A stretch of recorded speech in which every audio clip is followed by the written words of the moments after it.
योगेश कदमांचं वक्तव्य दुर्भाग्यशाली आहे. महाराष्ट्राच्या पुरोगामीत्वाला न शोभणार आहे आणि ते विशुद्ध स्वरूपामध्ये त्या आरोपीची बाजू घेऊन बोलत आहेत.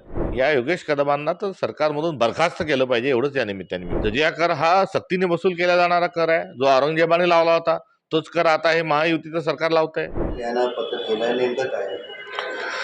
जो नंबर प्लेटच्या अनुषंगाने जो गोरखधंदा हा महाराष्ट्र सरकारने लावलाय, या संदर्भामध्ये आवाज उठवत असताना आम्ही त्यांना हा जो जजिया कराच्या स्वरूपातून जी दंड वसुली चालू आहे ही थांबवावी.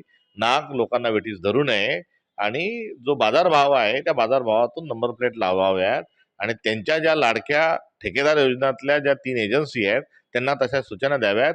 या अनुषंगाने मी त्यांना विनंती केलेली आहे. जजिया कर हा सक्तीने वसूल केला जाणारा कर आहे. जो औरंगजेबाने लावला होता तोच कर आता हे महायुतीचं सरकार लावत आहे. त्यामुळे दुसरा कोणता कर म्हणणार याच्यात? जो जबरदस्तीने नाहक विनाकारण जो लावला जातो त्याला जजिया कर म्हणतात. योगेश कदमांचं वक्तव्य दुर्भाग्यशाली आहे. महाराष्ट्राच्या पुरोगामीत्वाला न शोभणार आहे आणि ते विशुद्ध स्वरूपामध्ये त्या आरोपीची बाजू घेऊन बोलत आहेत.